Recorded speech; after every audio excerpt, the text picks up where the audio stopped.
आनंद मासिक पत्रिका, अंक 4, प्रतिलेखन संख्या 9 एवं 10, गति 85 शब्द प्रति मिनट।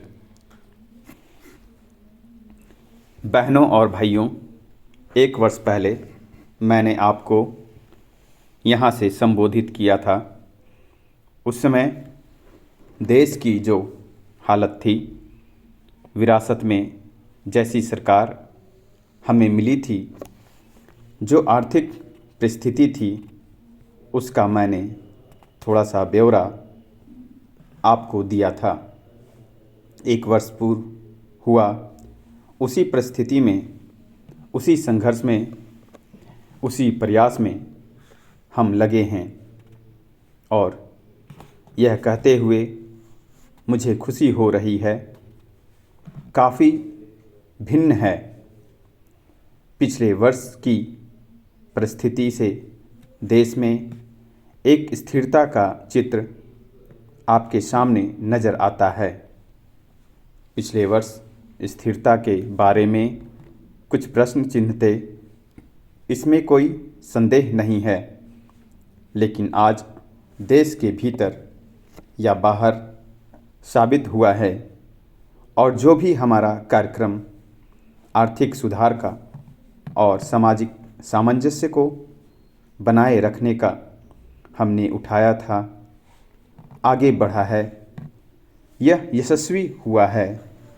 हालांकि उसमें बहुत कुछ आगे करना बाकी है। मैंने पिछले साल सरकार की तरफ से एक नया तरीका अपनाया था सहमति का। मैं आज भी सोचता हूँ कि वह तरीका हमारे देश के लिए ठीक है, क्योंकि जितनी समस्याएं देश की हैं, वे दलगत समस्याएं नहीं हैं। दलों से परे, दलों से ऊंचे और सारे देश की समस्याएं हैं। समूचे देश की, तो फिर उन्हें किस प्रकार हल करना चाहिए? सभी दलों से, सभी वर्गों से, सभी सदस्यों से बात करके और सबसे विचार विमर्श करके ही इनको हल किया जा सकता है। आज भी मैं यह मानता हूँ कि यह तरीका अच्छा है, और मैं कहना चाहता हूँ कि इसी तरीके को हम जारी रखेंगे। जहाँ तक कि आर्थिक व्यवस्था का सवाल है, काफ़ी सफलता हमें इस दिशा में हुई है। पिछले साल जो हमारी परेशानी थी, वो आप जानते ही हैं। जहाँ तक कि हमें सोना भी गिरवी रखना पड़ता था। 1000 करोड़ रुपए से ज़्यादा हमारे पास विदेशी मुद्रा नहीं थी। शायद 1 सप्ताह के अंदर हम बाकीदार बन जाते और हमारी साख एकदम राख में मिल जाती। ऐसे समय में हम आगे बढ़े हैं, कुछ सावधानी से फूंक फूंक कर कदम रखते हुए। और आज मुझे यह कहते हुए बड़ी खुशी हो रही है कि हमारी विदेशी मुद्रा 17,000 करोड़ तक पहुंच गई है, और बाहर से किसी भी चीज़ के आयात करने में जिसकी हमें आवश्यकता है, आज किसी प्रकार की परेशानी नहीं है। दूसरी तरफ वर्ष भर के प्रयास के बाद अब हमारे निर्यात भी कुछ बढ़ने लगे हैं। बहनों और भाइयों, बाहर से जो अपने यहाँ औद्योगिकीकरण के लिए पूंजी लगवाने की हम कोशिश कर रहे हैं, उनमें भी सफलता मिली है।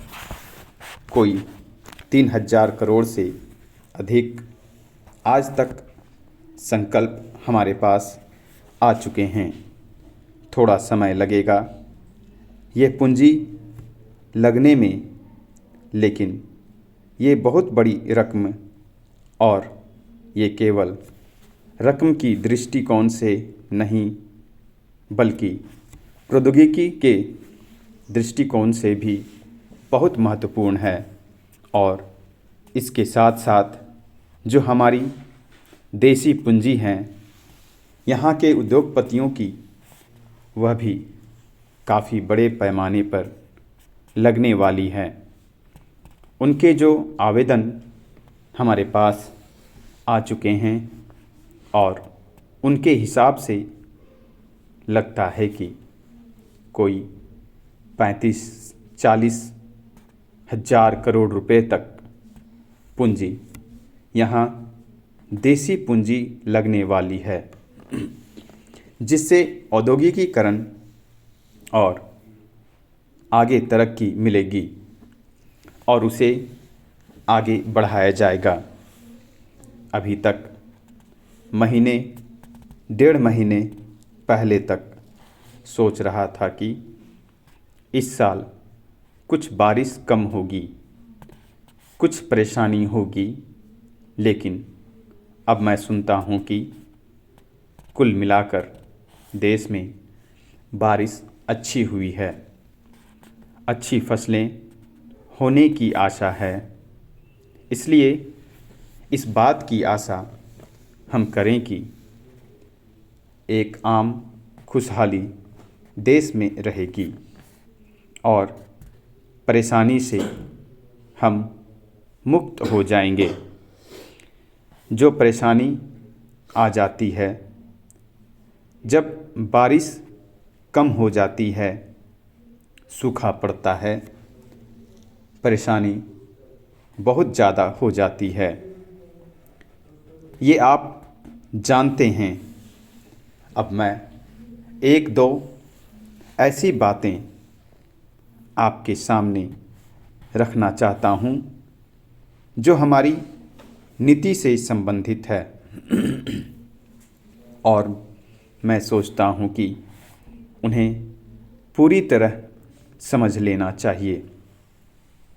मैं यह आपसे पहला सूत्र यह कहना चाहूँगा कि हम एक बृहद कार्यक्रम में लगे हुए हैं, बहुत बड़े कार्यक्रम में, आर्थिक प्रगति के कार्यक्रम में, देशव्यापी कार्यक्रम में, 10वीं पंचवर्षीय योजना जिसमें कोई 8 लाख करोड़ रुपए की लागत लगने वाली है, पैसा लगने वाला है।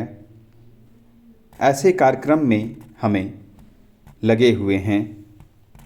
जब इतने बड़े कार्यक्रम में हम लगे हुए हैं तो ये परमावश्यक है कि हमारा ध्यान एक तरफ रहना चाहिए, उस पर केंद्रित होना चाहिए। उस कार्यक्रम पर इधर उधर हमारा ध्यान नहीं जाना चाहिए। हो सकता है कि इस ध्यान को इधर उधर हटाने के लिए कुछ व्यवधान आएंगे, कुछ बाधाएं आएंगी, कुछ को लाया जाएगा जानबूझकर या कुछ परिस्थिति में आएगा, लेकिन उन छोटी छोटी समस्याओं को हम हल कर अवश्य लेंगे।